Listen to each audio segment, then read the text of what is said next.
지난 주중에 우리 서산교회 김영배 목사님을 모시고 말씀 귀하게 정말 들었습니다.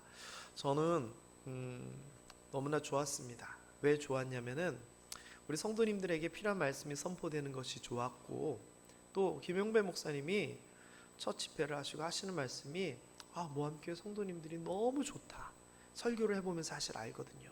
그래서 우리 모함교회 성도님들이 칭찬받아서 너무 좋았고, 또 예배를 통하여서 하나님 앞에 영광 돌리는 게 좋았고, 우리 성도님들이 은혜 받는다 그래서 좋았습니다. 또 개인적으로는 목사님을 모시면서 인품으로나 신앙적인 면에서 정말 많이 배울 수 있어서 너무 좋았습니다. 그래서 제가 한동안은 이번 부흥회 때 선포됐던 말씀을 제 스스로 은혜 받은 거를 그냥 같이 나누려고 합니다. 그래서 오늘은 첫 번째 말씀을 하셨던 그리스도인의 자화상, 창세기 12장 2절 3절 말씀을 가지고 말씀을 전하려고 해요. 워낙 훌륭하신 목사님이 좋은 말씀을 하셔서 저는 거기에 비하면 여러 성도님들께 제대로 못하겠지만 그저 제가 할 수 있는 만큼, 제가 은혜 받은 만큼 전하려고 하고, 이것을 통해 우리 성도님들도 말씀을 다시 한번 생각해 보시고 또 그리스도인의 자아상 한번 큰 생각해보는 계기가 되었으면 좋겠습니다. 말씀이 똑같지는 않습니다. 그러나 똑같은 흐름 가운데서 말씀을 전하게 되니까 참고해 주시고요. 그림 하나 보도록 하겠습니다. 그림. 자, 이 사람이 빈센트 반 고흐라고 하는 사람입니다. 후기 인상주의 화가의 아주 대표적인 사람이에요. 이 사람은요, 다른 사람들은 이런저런 그림을 그리는데 이 사람도 여러 작품을 남겼지만 특별히요, 자기 얼굴을 무려 한 50편 가까이를 그림을 그린 사람이에요. 이것도 그 중에 하나예요. 또 이것도 그런 건데 아마 보시면은 아이고 나이가 좀 더 들었네 이 생각이 들 거예요. 특별히 이 자화상은요, 귀에 붕대를 하고 있어요. 이게 뭐냐면은 그 당시 유명했던 화가 중에 한 명이 고갱이라고 하는 화가가 있어요. 그래서 이 고흐하고 고갱이 같은 시대의 그림을 그렸는데 한 2달 정도는 같이 그림을 그리면서 이 미술에 대해서 막 토론을 했어요. 이 인상파라고 하는 사람들은 이런 물건이 있으면 예전에는 그냥 똑같이 그리고 그런 거였다면, 이 인상파가는요, 빛을 받으면서 순간적으로 느꼈던 자기의 인상, 이거를 그림을 그려요. 그래서요, 때로는 빨간 사과를 예를 들면 초록색으로 표현하기도 하고요. 자기가 그렇게 인상을 받았다고 하니까. 예수님에 대한 그림을 고갱이 그리면서 예수님이 그전에는 다 하얀 예수님, 백인 예수님을 그렸는데 때로는 노란 예수님, 초록색 예수님으로 그렸어요. 그러니까 색깔을 가지고 자기의 생각과 여러 가지 것들을 표현을 했죠. 그래서 이 고흐하고 고갱이 그런 게 죽이 잘 맞아서 같이 2달 동안 그림을 그리는데 색깔에 대하여서 그림을 그리는 표현에 있어서 이견이 생긴 거예요. 다투기 시작한 거예요. 그래서 이 고흐가요, 칼을 들고 고갱을 어떻게 할 수 없으니까 자기 귀를 잘랐어요.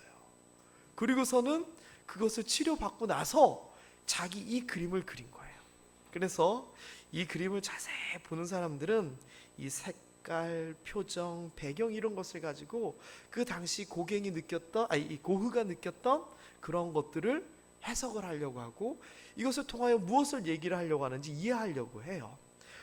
그리고 이런 표현도 표정도 다르고 담배를 물고 뒤에 색깔도 막 다른데 이런 것을 가지고 이 사람은 무언가를 표현하려고 했죠. 그 중에 가장 대표적인 게 이 고흐의 자화상이 이거인 것 같아요. 제가 보면은 전체적으로 파랗게 색깔을 조절을 이렇게 꾸몄어요. 그러면서 파란색의 자기 자신을 통해 또 뭔가를 전달하려고 했고 자기 마음 상태를 표현하려고 했죠. 자, 퀴즈 하나 드립니다. 미술 퀴즈는 아니고요. 고흐가요, 50개 가까운 이 그림을, 자화상을 그렸는데 자기의 모습을 그렸는데 자기 모습을 어떻게 봤을까요? 그쵸? 자기가 자기의 모습을 볼 수 있어요? 자기 얼굴을 볼 수 있어요?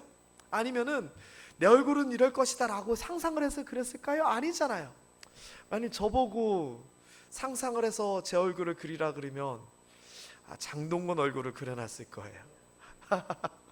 고흐도요, 자기 얼굴을 어떻게 보았느냐? 거울을 통해서 보았어요. 그 이야기를 저는 하고 싶어요.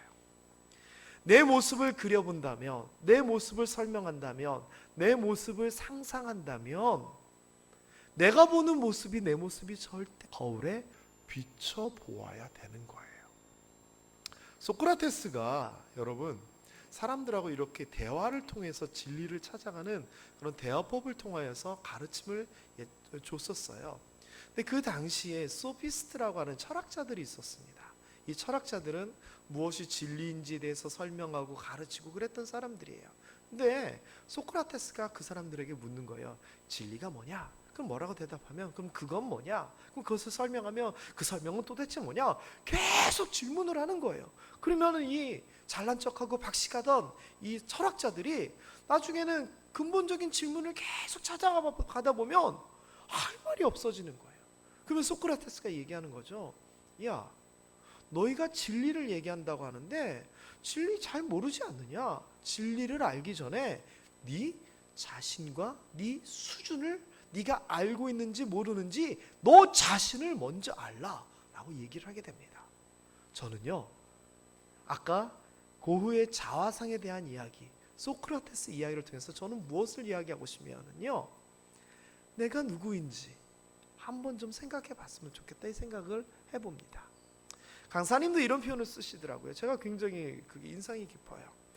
내가 생각하는 나와 다른 사람이 생각하는 나, 그리고 진짜 본연의 나는 다르다는 겁니다.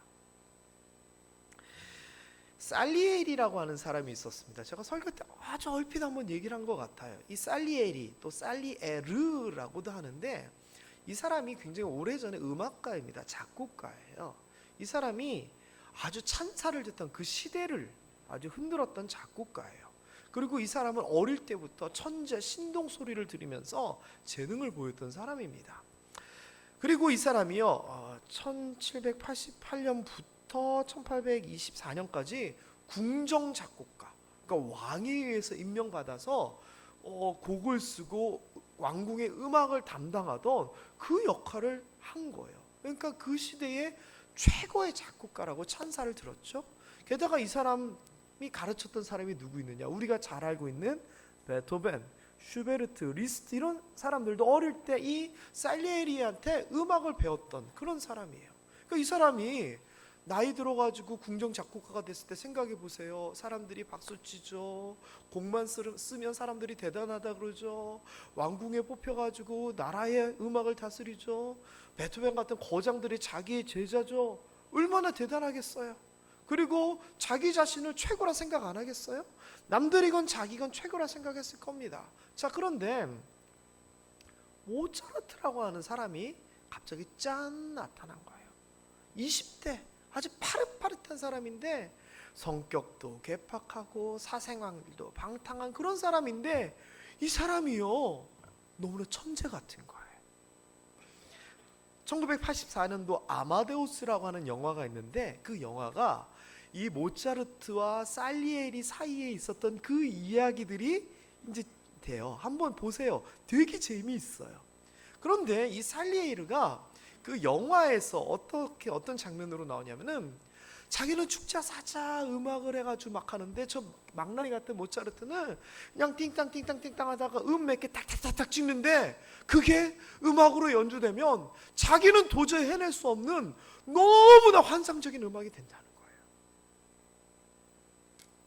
도도 솔솔랄라솔 파파미미렐레도, 이 어린아이가 피아노로 치는 것 같은 이런 음악이잖아요. 모차르트가 만든 음악입니다. 그런데 이 음악에다가 다른 몇 가지 음율이 더해지면 엄청난 노래가 돼버리는 거예요. 말 그대로 천재라는 것을 인정하기는 싫지만 인정하지 않을 수가 없는 상황인 거예요.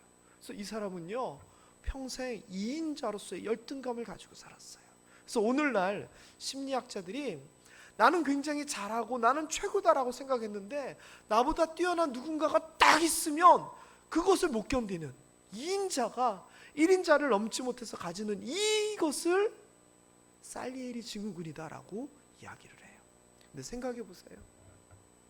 평생 나는 최고인 줄 알았어요. 남들도 최고라 그래요. 정말. 그런데 어느 날 내가 생각하는 나, 다른 사람이 생각하던 내가 깨지는 거예요. 여러분, 견딜 수 있을 것 같아요? 견디기 힘들어요. 견디기 힘들어요. 나를 도대체 누가 알까요? 김국진 씨가 노래 불렀죠.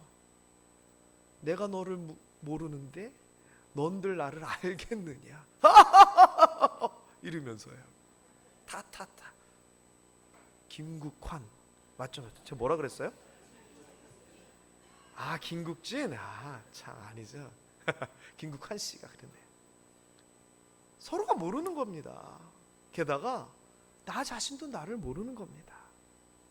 내가 생각하는 나, 다른 생각하는 나, 이게 진짜 내가 아니라는 겁니다. 그러면은 나는 도대체 누구가 제대로 할까요? 근본적인 정답이지만 창조주 하나님이 아시는 겁니다. 왜? 하나님이 만드셨으니까. 그거 외에는 사실 말할 수 없습니다.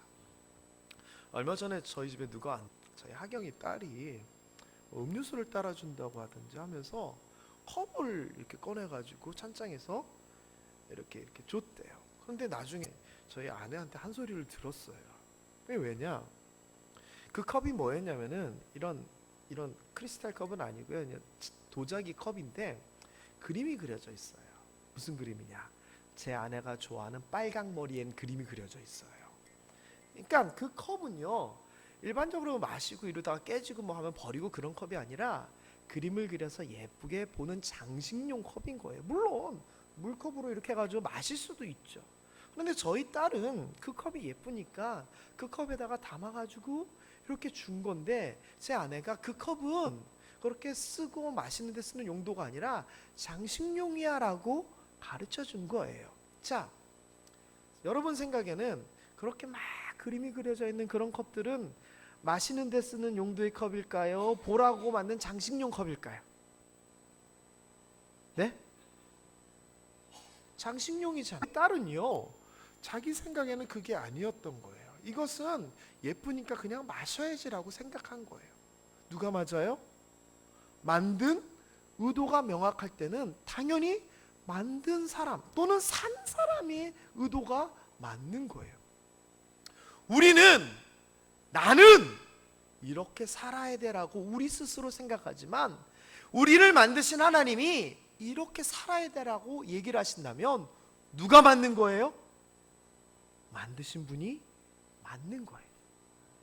너는 누구냐라고 얘기했을 때 나는 이래요 라고 얘기를 하지만 하나님이 아니야, 너는 그게 아니라 너는 이거야 라고 말씀하시면 그게 맞는 거예요. 모세 이야기 좀 해볼까요? 제가 모세 이야기 얼마 전에 한번 했어요. 새벽 때.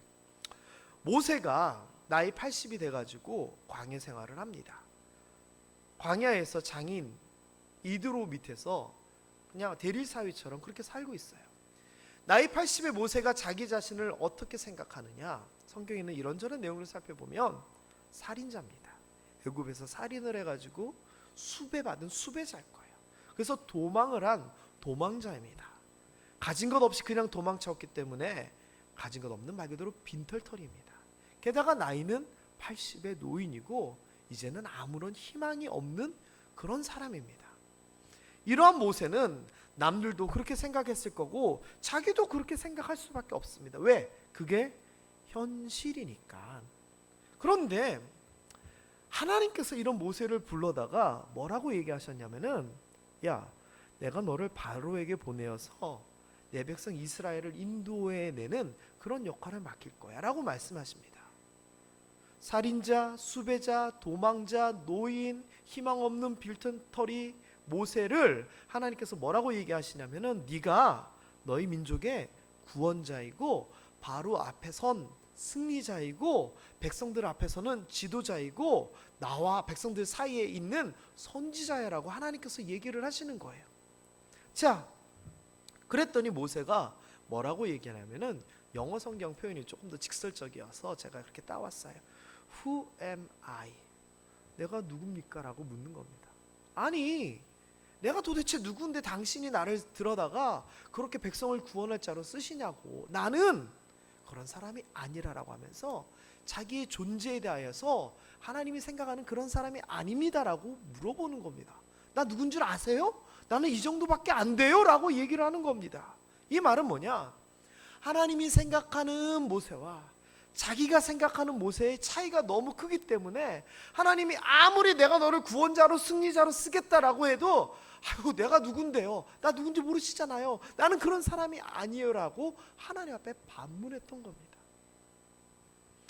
그런데 결론적으로요, 누가 맞았죠? 모세가 맞았어요? 하나님이 맞았어요? 하나님이 맞았어요. 모세? 그 사람이 어떤 사람인가 누가 정확하게 알았어요?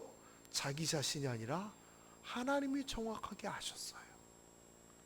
그리고 하나님이 함께 하심을 통하여서 모세의 진정한 본 모습이 드러나게 됩니다. 그러기 위해서는요, 모세가 했던 말 한마디가 굉장히 중요한 한마디가 우리에게도 필요합니다. 하나님이 자기를 불러다가 이렇게 쓴다고 하니까 믿겨지지 않는 겁니다. 왜? 나는 그럴 만한 사람이 아닌데. 근데 자꾸 그런다고 하니까 모세가 뭐를 묻냐면요, 그런데 죄송한데요, 이 자기 이야기를 돌려서 얘기하는 거예요. 아니 우리가 아무 힘도 없고 노예 생활하고 있고 뭐 자유를 얻겠다 뭐 마음속에 생각은 있지만 어떻게 할 수 있는 상황도 아니고, 게다가 나는 살인자의 수배자의 도망자의 노예에다가 이런 일을 하시겠다고 하시는데, 그런 대근 이슈 사실 이겁니다. 당신이 누구시길래? What is his name? 당신의 이름. 사람들이 그의 이름이 뭐라고 묻냐면 내가 뭐라고 대답하겠습니까? 이 말, 당신이 도대체 누구시긴데 나로 하여금 그런 사람이 될 수 있고 우리로 하여금 자유를 얻을 수 있다라고 말씀하십니까? 당신이 누구인지 묻습니다. 하나님을 물어보는 겁니다. 근데 이게 정답인 것 같습니다. 내 자신을 보기 위해서 거울이 필요하듯이 내 자신을 알기 위해서는 내 자신을 이야기해주는 하나님을 찾아야 됩니다. 나를 알기 위해서는 나를 보는 것이 아니라 거울을 보아야 되듯이 내 본 모습을 알기 위해서는 하나님을 먼저 알고 찾아야 됩니다. 이 사람만 그랬나요? 아니요, 사도 바울도 그랬어요. 사도 바울이요, 자기 자신을 뭐라고 생각하고 말을 하고 소개를 했냐면은 나중에 뒤에 보면 이렇게 나와요. 자기는 로마 시민권자이다. 나는 가말리엘이라고 하는 당시 최고의 선생님한테 배운 이른바 배운 사람이다.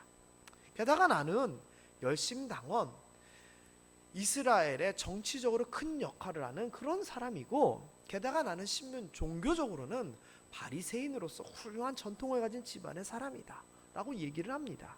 자신이 생각해도 최고예요. 게다가 평생 살아왔던 자신의 이스라엘 유대교의 율법에 따라 나는 저 예수쟁이들을 잡아서 해결해야 되라고 하는 그러한 사명도 가지고 있던 사람입니다.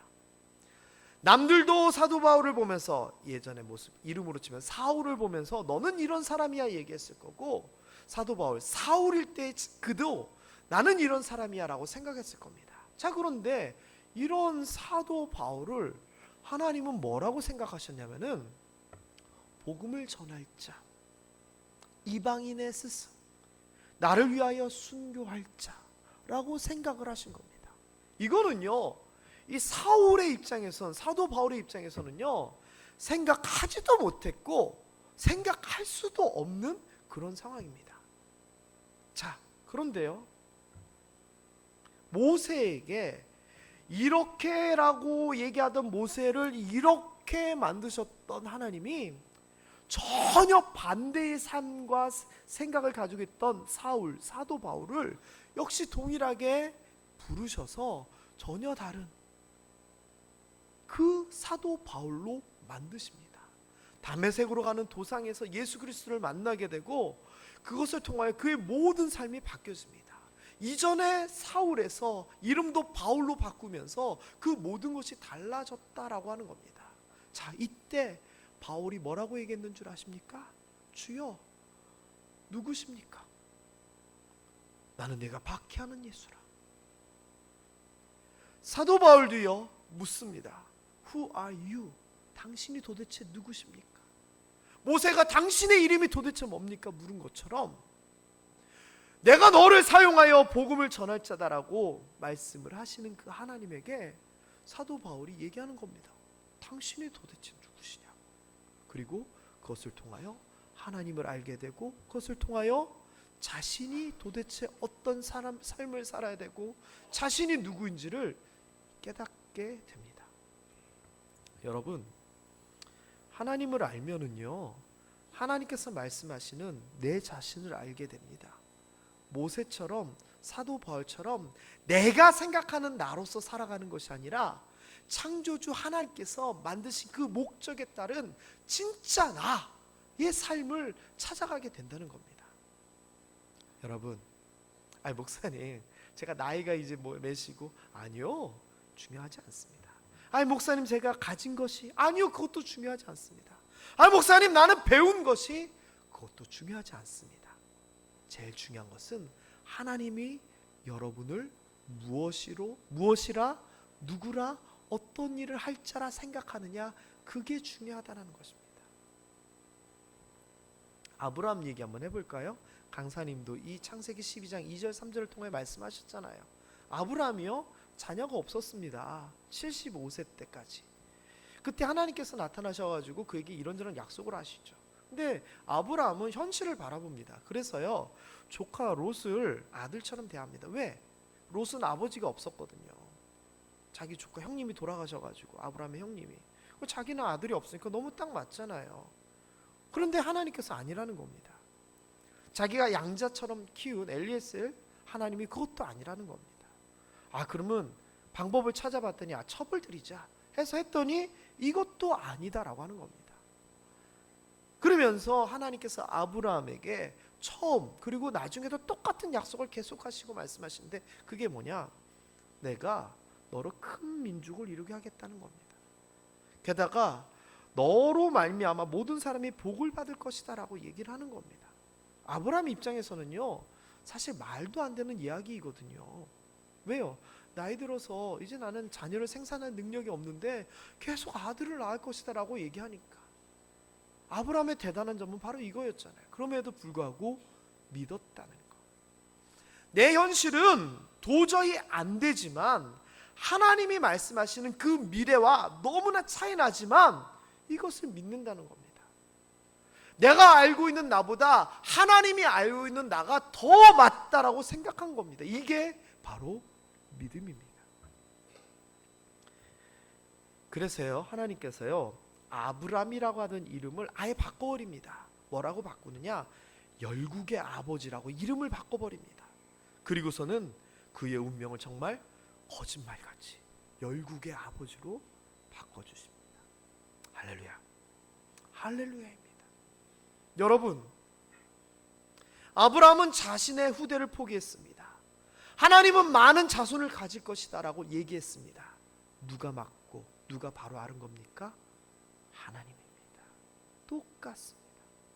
모세의 경우나 사도 바울의 경우나 아브라함의 경우나 내가 생각하는 나의 모습, 나의 능력, 나의 처지가 아니라 하나님이 말씀하시는 그게 맞았습니다. 게다가요, 이 아브라함에게 하나님께서도 뭐라고 말씀하셨느냐? 본토 친척 아비 집을 떠나면 고생할 것이 당연한데도 불구하고요, 네가 복받게 될 거고 네가 복의 근원이 될 것이다 라고 얘기합니다. 여러분, 이거는 사실 굉장히 어려운 얘기입니다. 제가 아무나 한 분을 딱 찍어가지고 좀 한번 예를 들어볼까요? 김웅일 집사님, 죄송합니다. 만일 하나님께서 김웅일 집사님에게 지금의 공무원의 직장과 이 김천과 가족을 모두 다 떠나서 남아메리카 칠레에 가가지고 평소에 하시던 일도 아닌 음식점을 하라 하실 수 있으시겠어요? 가신다 그러면 대단한 거지만 이게 쉬운 일이에요? 그런데 하나님께서 네가 거기 가서 음식점을 하면 대박이 날 거야 라고 하시는 겁니다. 여러분, 김웅일 집사님 얘기라고 하니까 웃으셨죠? 여러분에게 이야기를 하시면 어떨 것 같아요? 저는 못할 것 같아요, 진짜 솔직히. 근데 하나님께서 아브라함에게 그렇게 얘기를 하시는 겁니다. 너 할 수 있다고, 너 그렇게 될 거라고. 그런데 아브라함이 모든 불안함을 뒤로 두고 순종합니다. 사람들의 생각이 맞았습니까? 하나님이 맞았습니까? 하나님이 맞았습니다. 그렇다면요, 남 얘기할 것 없이 우리에게 한번 생각해 볼까요? 내가 생각하는 나는 어떻습니까? 약하고 나이도 그렇고 가진 것도 적고 뭐도 하고 믿음도 작고 뭐 신앙생활도 제대로 못하고 뭐 내가 생각하는 그 모습이 있습니다. 아니면은 이것도 있고 저것도 있고 이것도 잘하고 이런 모습일 수도 있습니다. 그러나 나의 현실, 나의 능력, 그게 중요한 게 아닙니다. 저 열등감을 가지고 있었던 모세를 들어 올린 것처럼, 자부심을 가지고 있었던 사울을 끌어내리신 것처럼, 말도 안 되는 현실을 현실로 만드신 것처럼 하나님이 생각하는 우리를 향한 그 모습이 맞는 겁니다. 여러분이 생각하는 지금의 여러분의 모습이 아니라 하나님께서 너는 이렇다라고 하시는 그 말씀이 맞다라는 겁니다. 여러분, 하나님이 말씀하시는 여러분의 모습은 어떤 모습이냐? 제가 간단하게 요약을 하면 이렇습니다. 하나님이 사랑하는 사람이다라고 얘기합니다. 어느 정도 사랑하느냐? 독생자 예수 그리스도를 십자가에 못 박아서 죄값을 치를 만큼 우리를 사랑하신답니다. 이사야서에서 보면 애굽, 구스 뭐 이런 큰 나라하고 바꿀 정도로 우리를 사랑하신다고 얘기합니다. 세상 그 무엇과도 바꿀 수 없을 만큼 우리를 사랑하신다는 겁니다. 여러분, 대단한 겁니다. 대단한 겁니다. 바로 여러분이 하나님이 그렇게 사랑하시는 사람이라는 겁니다. 게다가 우리를 사랑하실 뿐만 아니라 하나님의 자녀로서의 그 권세를 누린다는 겁니다. 부 강사님이 말씀하셨죠. 내가 아닌데, 나는 이 정도 존재밖에 안 되는데 이 안에 들어가면은 아무도 이것을 깨트리기 전에는 이 안의 것을 해결할 수 없다고 얘기하셨잖아요. 그리고 우리가 하나님의 자녀가 되면 내가 만들지 아니하고 내가 농사짓지 아니하고 내가 하지 아니하는 거 하나님의 자녀니까 아버지 하나님 덕에 다 누린다고 말씀하셨잖아요. 여러분 정말 맞아요. 여러분이 그 권세를 가진 거예요. 병마를 꾸짖어서 이기게 할 권세, 사람에 대하여 대적하는 사람들에 대하여 자녀로서 기도함으로써 승리할 권세, 하나님께서 주시기로 약속하신 그 복을 받을 자격 있는 권세, 여러분이 가지고 있다는 겁니다. 목사님 아니요, 맞아요. 여러분이 이런 사람 맞아요. 왜? 하나님이 말씀하시잖아요. 그리고 하나님께서 도와주시고 함께 해주신다라고 성경에서 얼마나 많이 얘기합니까? 그런데 가진 것이 없어요, 백이 없어요, 능력이 없어요. 이번 강사님께서 뭐라고 얘기하셨냐면, 그거는 우리가 가지고 있는 것, 우리의 능력을 없는 것처럼 속이는 사탄의 속임수다라고 얘기했어요. 저 이해가 되더라고요. 여러분 대단하신 분이에요. 세상에 하나님을 백으로 둔 사람이 어디 있어요? 세상 사람들은 절대 상상할 수 없는 존재가 바로 여러분인 거예요. 게다가요, 하나님께서 아브라함에게 말씀하신 것처럼 성경을 통하여 얼마나 많이 얘기하십니까? 복 주시겠다고, 너를 통하여 네가 복덩이가 되어서 복의 통로가 되고 복의 근원이 되겠다고 성경에서 한두 번 얘기하는 것이 아니잖아요. 바로 여러분이 그런 사람이에요. 우리 옆 사람에게 이럴 때는 한번 자랑 좀 해야 될 것 같아요. 뭐라고 자랑하냐면, 내가 바로 이런 사람이에요. 이번엔 턱 좀 치켜들고 좀 교만하게 얘기하셔도 돼요. 내가 바로 그런 사람입니다. 옆 사람에게 자랑하세요. 시작. 맞습니다. 내 생각에는, 사람들의 생각에는 별거 아닌 것 같지만 하나님이 그렇게 귀하게 보시고 하나님께서 이렇다라고 얘기하시면 내 생각, 사람의 생각이 아니라 하나님의 생각이 맞는 겁니다. 여러분, 우리의 모습을 한번 그림 그리듯이 생각해 봅시다. 내 모습은 어떤 모습입니까? 세상 속에 살면서 이렇게 저렇게 살았던 그 모습이 아닙니다. 여러분이 그리고 여러분이 생각하고 여러분이 만들어야 될 자화상은 하나님이 말씀하신 그 모습입니다. 그리고 이것은요, 하나님이라는 말씀이라고 하는 그 거울을 통하여서 발견할 수 있는 겁니다. 여러분, 내 모습 제대로 알고 살아갈 수 있었으면 좋겠습니다. 그리고 하나님의 말씀을 통하여서 그 모습 제대로 만들어 나갔으면 좋겠습니다.